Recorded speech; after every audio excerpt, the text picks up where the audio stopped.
ہر انسان متزلزل ہے، ہر انسان پر ایک خوف و ہراس کی کیفیت طاری ہے، اور ترکی اور شام کے اندر جو زلزلے آئے ہیں اسی کے ساتھ ساتھ دانشوروں نے یہ بھی پیشن گوئی کی ہے کہ اب وہ صرف 2 ملکوں میں زلزلوں کی بات نہیں ہے بلکہ کئی ملکوں پر اس وقت زلزلوں کی پیشن گوئی کی تلوار لٹک رہی ہے، یعنی کئی ملکوں کے اندر مزید زلزلے آ سکتے ہیں۔ اس لیے ہر انسان بے چین ہے، ہر انسان بے قرار ہے، ہر انسان مضطرب ہے۔ اللہ اکبر! آپ نے یوٹیوب کے ذریعے سے اور ویڈیوز کے ذریعے سے اور نیوز کے ذریعے سے شام اور ترکی کا زلزلہ دیکھا ہوگا۔ بڑی بڑی عمارتیں اللہ اکبر زمین کے سینے کے اندر دفن ہو گئی۔ آپ ذرا غور فرمائیں، میرے آقا صلی اللہ علیہ وآلہ وسلم کے دیوانوں، جس وقت ٹرکی میں زلزلہ آیا، کیا ٹرکی والوں نے یا سیریا والوں نے کبھی سوچا بھی ہوگا کہ ہمارے درمیان ایک ایسا عذاب آئے گا؟ اور وہ لوگ جو دولت کے اندر کھیل رہے تھے، وہ لوگ جو دولت کی ریل پیل میں مست تھے، کیا انہوں نے سوچا تھا کہ وہ خیمے میں پناہ لینے پہ مجبور ہو جائیں گے؟ لوگوں کو بھیک دینے والے ان کے ہاتھوں میں بھیک کے کٹورے آ جائیں گے۔ اللہ اکبر! میرے آقا صلی اللہ علیہ وآلہ وسلم کے پیارے دیوانوں، یاد رکھنا، مصیبت کسی پر بھی آئے، مومن کی شان یہ ہے کہ مومن کسی بھی مصیبت زدہ کو دیکھ کر اس سے عبرت حاصل کرتا ہے۔ کسی مفکر نے کہا تھا، اگر دوسروں کو دیکھ کر تم عبرت حاصل نہیں کرو گے تو تم بھی عبرت بنا دیے جاؤ گے۔ قرآن کہتا ہے فَاعْتَبِرُوا يَا أُولِي الْأَبْصَارِ، اے آنکھ والو عبرت حاصل کرو۔ آنکھیں پکچر کے پوسٹر کے لیے نہیں دی گئی ہے، آنکھیں فلموں کے لیے نہیں دی گئی ہے، آنکھیں گندی پکچروں کے لیے نہیں دی گئی ہے، آنکھیں آوارگی کے لیے نہیں دی گئی ہے۔ قرآن کہتا ہے آنکھیں اللہ نے تمہیں عبرت کے لیے دی ہے۔ ایک سے ایک ویڈیو کو شیئر کرنے والوں کبھی غور بھی کیا ہوتا، کبھی سوچا بھی ہوتا؟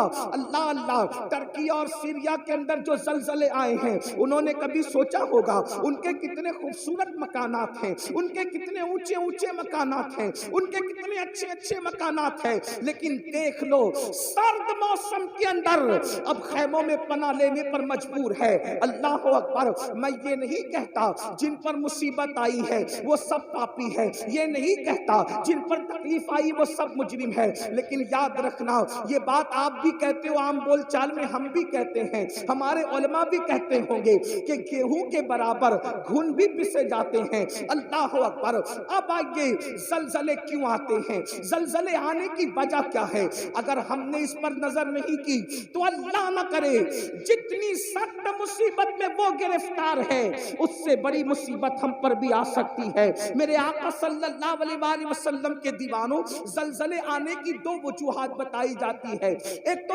طبعی وجہ ہے جس کو سائنسداں لوگ بتاتے ہیں، یعنی کہ جو ہے وہ سیال مادوں میں ایسا ہوتا ہے تو زلزلہ آتا ہے۔ پھر کہتے ہیں کہ پلیٹوں کے اندر اختلاف ہو جاتا ہے تو زلزلہ آتا ہے۔ گویا کہ طبعی وجوہات، جیسے مثال کے طور پر ہم بیمار پڑتے اس کی ایک طبعی وجوہات ہے، اس کی چند طبعی وجوہات ہے۔ مثال کے طور پر زکام ہو گیا تو کیوں ہوا؟ تو کہا دہی کھا لیا تو کھانسی آ رہی ہے، اسی طریقے سے ٹھنڈا پی لیا تو زکام ہو گیا، اسی طریقے سے جو ہے شربت پی لیا تو یہ ہو گیا۔ یہ وجوہات طبعی وجوہات بتائی جاتی ہے، لیکن ایک دوسری وجہ ہوتی ہے اور وہ حقیقی وجہ ہوتی ہے اور وہ سچی وجہ ہوتی ہے۔ یاد رکھنا، آپ سے پوچھنا چاہتا ہوں، اگر شربت بیمار کرتا ہے، توجہ کرنا، اگر شربت سردی کرتا ہے تو 4 لوگ شربت پیتے ہیں، سردی ایک ہی کو کیوں ہوتی ہے، 3 لوگوں کو کیوں نہیں ہوتی؟ اگر سب کو شربت نقصان پہنچاتا تو نقصان سب کو پہنچانا چاہیے تھا۔ اسی طریقے سے اگر مرچی سے موشن ہوتے ہیں تو 4 لوگوں نے کھائی تو ایک ہی کو کیوں ہوئی، 3 کو کیوں نہیں ہوئی؟ اس کا مطلب یہ ہے ہم ریزن تلاش کرنے میں طبعیات میں تو پھنسے ہوئے ہیں لیکن حقیقت پر ہماری نظر نہیں ہے۔ لیکن آج کے قرآن و سنت کو ماننے والوں، جب بھی کوئی مصیبت آتی ہے تو ہم قرآن اور حدیث میں اس کی وجہ تلاش کرتے ہیں۔ کیا وجہ ہے؟ قرآن و حدیث میں تلاش کریں۔ میں آپ سب کی توجہ چاہتا ہوں، ذرا غور فرمائیں۔ اللہ اکبر! اب طبعی وجوہات تو بتا دی گئی، سیال مادوں نے ایسا ہوا تو ایسا ہو گیا، پلیٹوں میں ایسا ہوا ہوا تو ایسا ہو گیا، یہ ہو گیا تو یہ ہو گیا، لیکن حقیقی وجہ کیا ہے؟ اب حقیقی وجہ قرآن بیان کرتا ہے، اس کو دل کے کانوں سے سننا۔ اللہ پاک ارشاد فرماتا ہے وَمَا أَصَابَكُم مِّن مُّصِيبَةٍ فَبِمَا كَسَبَتْ أَيْدِيكُمْ، کہ تم پر جو بھی مصیبت آتی ہے وہ تمہارے ہاتھ کی کمائی ہے، وہ تمہارے گناہوں کی وجہ سے آتی ہے، وہ تمہارے جرائم کی وجہ سے آتی ہے۔ پتہ چلا ہم پر جو بھی مصیبت آتی ہے وہ گناہ کی وجہ سے آتی ہے۔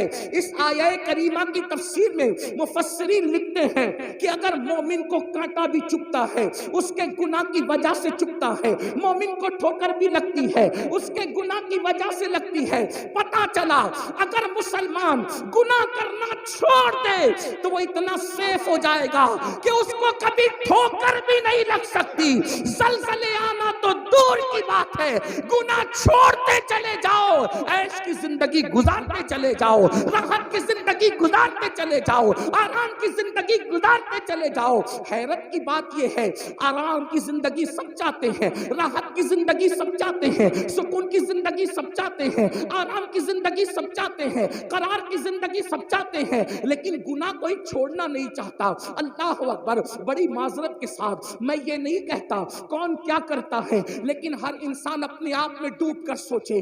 کہنے والے نے کہا تھا اپنے من میں ڈوب کر پاجا سراغ زندگی، اپنے من میں ڈوب کر پاجا سراغ زندگی، تو اگر میرا نہیں بنتا نہ بن، اپنا تو بن۔ مسلمانوں ہم اپنے تو بن جائیں، اپنے آپ میں ڈوب کر سوچو میں کیا کرتا ہوں۔ توجہ کرنا، یہ محفل تو کیا کرتا ہے اس کی نہیں ہے، یہ محفل خود احتسابی کی محفل ہے۔ یہ ہمارے علماء کی پشت پناہی میں یہ جو فقیر قادری عرض کر رہا ہے، آج ہم یہ نہیں کہیں گے تو کیا کر رہا ہے، کون کیا کر رہا ہے، آج ہم اپنے آپ میں ڈوب کر سوچیں میں کیا کر رہا ہوں، میں کیا کر رہا ہوں۔ قرآن کہتا ہے یا ایھا الذین آمنوا علیکم انفسکم، اے ایمان والو اپنی فکر کرو۔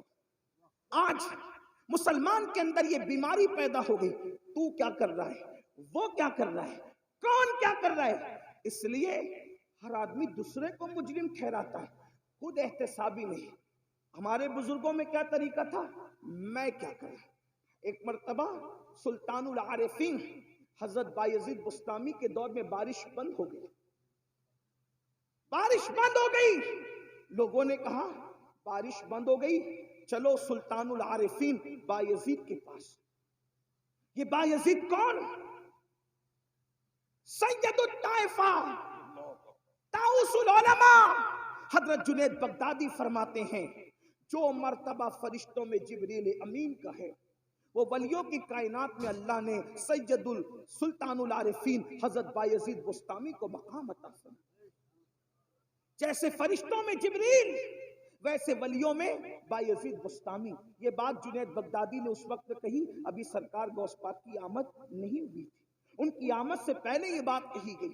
آپ سے پوچھتا ہوں جو ولیوں میں جبریل کی طرح ہے، جیسے فرشتوں میں جبریل ویسے سلطان العارفین بایزید ولیوں میں ہے، ایسی ہستی کے پاس لوگ آ کے کہتے بارش بند ہو گئی۔ توجہ کرنا، اپنے دور کی بے مثال ہستی جس کی بارگاہ میں داتا علی حجویری جیسے لوگ خراج عقیدت پیش کریں، جس کی بارگاہ میں جنید بغدادی جیسے لوگ خراج عقیدت پیش کریں، جس کی بارگاہ میں سر سختی جیسے لوگ خراج عقیدت پیش کریں۔ سلطان العارفین حضرت بایزید بسطامی رضی اللہ تعالیٰ کے پاس جب لوگ پہنچے اگر بارش نہیں ہو رہی کیا فرماتے ہیں، میں جان گیا کیوں بارش نہیں ہو رہی۔ توجہ، میں جان گیا کیوں بارش نہیں ہو رہی۔ کہا میرے گناہ حد سے بڑھ گئے، میرے گناہ حد سے بڑھ گئے، اس لیے اللہ نے میری وجہ سے بارش روک لی۔ ایک کام کرتا ہوں، میں ہی شہر چھوڑ کر کے چلا جاتا ہوں، جب مجرم اور پاپی شہر سے نکلے گا تو جس کی وجہ سے بارش رکی ہے پھر باران رحمت کا نزول ہو جائے گا۔ لوگ حیرت زدہ رہ گئے، اتنی بڑی ہستی، اتنی بڑی شخصیت جس کی زندگی میں جس کا مقام اور